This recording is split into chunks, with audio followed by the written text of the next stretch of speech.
When you want to change lanes in busy traffic, you have to indicate first. We check the mirror all the time. What I mean by we check the mirror all the time is I can see in my peripheral vision what's happening pretty much the whole time, providing that the mirror is positioned correctly. I see the mirror all the time, okay?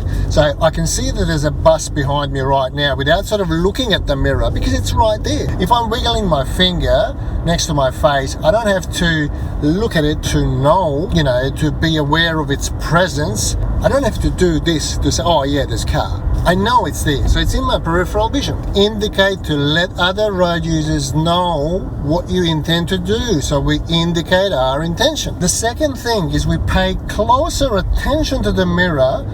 If it appears in the rear view mirror and the side mirrors that no one's in the process of passing you, that is a time when we check the blind spot. But we don't slow down significantly. Once it seems that there's nothing in the mirror and the side, the rear view mirror and the side mirror, then I can check the blind spot to see if there was an object that was hidden outside of the frames of all of my mirrors. Okay, so that's the key, okay? If you do it differently, you will not be 100% sure what's happening. If you check your mirror before you indicate, what you can expect that there are a few cars. So guess what? There are always a few cars. It's 6 p.m. in the evening now, and there are cars all over the place. Yeah. So if you check the mirror, and as a result of seeing cars, if you don't indicate, how will anyone know what you intend to do?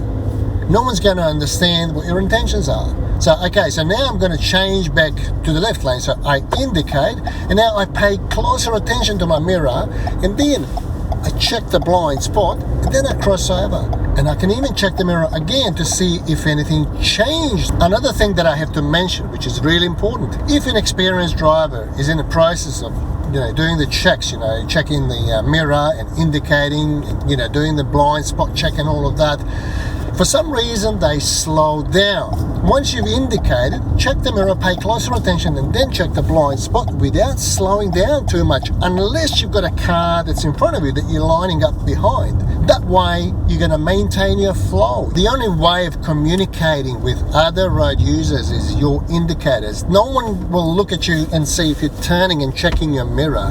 So if you try to pay attention to see the driver of any car that's around you, if you try to pay attention and see what they're doing, you're not going to know. So, the best way is to indicate so people will know what you're up to. So based on your indication, people will make their decisions whether they're going to let you in. But if you slow down significantly, you can forget about it. It's a split-second decision, If you are benefiting from any of my content, I'd love to know your success stories. As always, feel free to ask any questions in the comments section below. Thanks for watching, and I'll see you next time.